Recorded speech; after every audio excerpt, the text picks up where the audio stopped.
Shabbat Shalom and Chag Sameach. We are, right now, at this very moment, in a liminal time. That means we are in a time that is between, really, two different times. We are in a liminal space, which means we are in a space that's really between two different spaces. And I am talking, of course, about Chol Moed Pesach, naturally. Now, Passover is 7 or 8 days, and it starts and ends with these very significant days. All of Passover, of course, you know we have these restrictions. You can't have wheat products, you can't have oat products, you can't eat all of your favorite foods. And in between are like regular days. But on the end days, we have these Chag days, and they have greater restrictions even than regular Passover. You basically can't work. It's kind of like Shabbat, and those are the bookends of Passover. But in between, it's still just regular Passover days. You can kind of go about your own life, though. I remember back in the old days, like when I was a kid, you would go to school in a school building, not like in your living room or on your mom's iPad or whatever. You actually would go to a building with other kids, and you'd be in school there all day. It was wild. The old days were crazy. And on Passover, when I would go to school in the school building, at lunch, I'd have to bring my matzah sandwich because Passover was just kind of in between days, regular days. I had to go to school and bring my matzah to school, which the other kids loved, and I just found very annoying because I did not like matzah, and I still don't. Those are what we're in right now, the Chol Moed Pesach days, the in-between days where it's Pesach, but it's not like really restrictive Passover. It's kind of in between. Naturally. This is not the only liminal time that I'm talking about right now because we're in another weird liminal space, and weird in-between space right now, and I'm, of course, talking about the Omer. The Omer, starting with the second Seder, if you made it past dinner at the second Seder, first of all, good for you, because that's tough. If you made it past dinner to the second Seder, there was a seemingly random little blessing that you said in there that you didn't say the night before. You don't say it after the first Seder. And as a kid, I had no idea what this blessing was, why we said it, what was happening. I think I was never heard anything mentioned about it again, so I didn't know what it was. But we say a blessing after the second, and during the second Seder after dinner-ish, for counting the Omer. Now, the Omer, it has to do with like barley and the harvest, and I'm not going to get into it because it has nothing to do with what I'm going to talk about. If you can look it up in Wikipedia, or you can ask me. But after the second Seder, we start counting the Omer. We're counting days, actually, right now, starting right now. We are in this in-between time between Passover, and for the next 49 days, a week of weeks, if you will, we are counting all the days. We are counting the time between when the Israelites went free from slavery, Pesach, to receiving Torah at Sinai, and that's when we celebrate the holiday of Shavuot, in early summer-ish. So we are counting the Omer right now between Passover and Shavuot. And now, traditionally speaking, this time of counting the Omer, these 49 days that we are counting right now, this weird liminal in-between time between Passover and Shavuot, traditionally, these days between Passover and Shavuot, they look like normal days, you know, but it's actually a very weird in-between time because you still go to school and you still have work and you have vacations and there's been a mitzvah and all that fun stuff, but traditionally, there are restrictions in this weird in-between time that we are in right now. We can't traditionally get your hair cut. You can't go to concerts. You can't have a wedding. You can't go dancing. You can't have parties. Well, by golly, we might be in the largest observance of the Omer in modern Jewish history, ironically. Which brings me to the third liminal time that we are currently living in right now. And now I am talking about this time of physical distancing, of isolation, and the virus. This is an in-between time because we're trying to live our lives as before, right? We're trying to do school and work and hanging out with friends and family and connecting to people and exercising and cooking and all that stuff, but we are very much so not living all those things like we used to before. Our kids go to school online. We go to work online, unless, of course, you're one of the 17 million Americans who's filed for unemployment since March.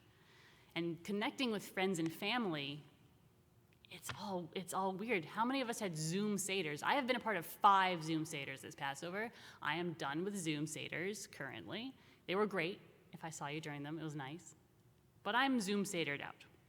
If you want to see our friends, we have to do it over FaceTime. There are grandparents meeting their grandchildren for the first time through a window in the front yard.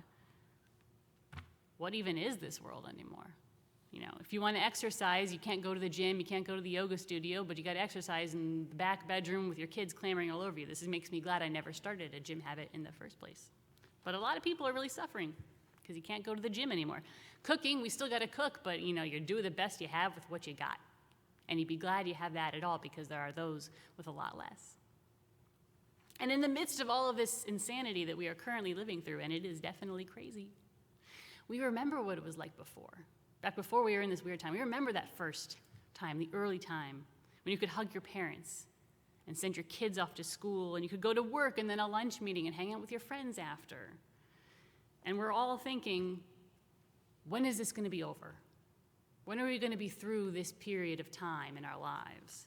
Because best case scenario, our lives are unpleasant, they're strained, and they're lonely. And that's the best case scenario, because the worst case scenario is that we endure, or someone we love endures, this terrible disease and possibly doesn't make it out.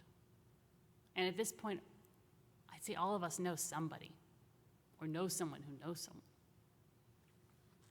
So we wonder how long we'll be in this weird liminal space of not knowing, of feeling lost and of feeling aimless. We're not here and we're not there.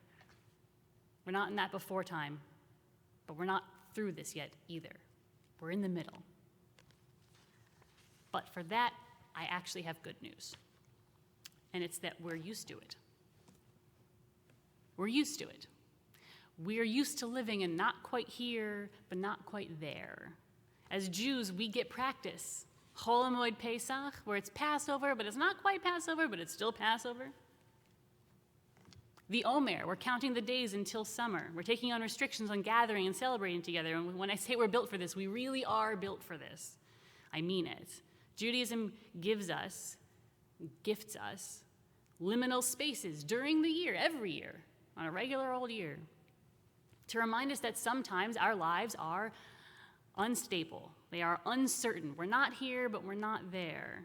And it feels unnatural because it is a little unnatural, and it's okay to dislike it, and it's okay to struggle against it, because this happens sometimes. We have to live through times of uncertainty and instability and isolation. And the thing about Chol Hamoed Pesach is that it ends. Passover ends, we come out on the other side in just a few days. And the thing about counting the Omer is that it ends, and we come out on the other side. Now, that one takes a little longer. There's a few more weeks until summer begins, and we have Shavuot, and this weird half-mourning period of Judaism ends. But it does. And that is what's going to happen here. Now, I don't know when. Nobody knows when exactly. We do know that if we end it too soon, if we end prematurely, it will just make it longer, and it will make it worse for more people. So it's not worth it to end it too soon, as much as it's difficult and we don't like it, and it is difficult and we don't like it. It's not worth it to end it too soon. So we have to take solace in the fact, as I do, that this liminal space that we are in right now, where we're not here and we're not there, and we're not in the before time, but we're not through it either, and we're in this weird liminal space that it's hard. It's hard. I take solace in the fact that this is temporary, that Judaism has taught us that liminal spaces are temporary, and this too is temporary. And the struggle that we feel, and the isolation that we feel, and the terror that we feel, it will end. It will end. We've done it before, and we're doing it again. We have the capacity to withstand this, separately, but together. Shabbat Shalom, Chag Sameach.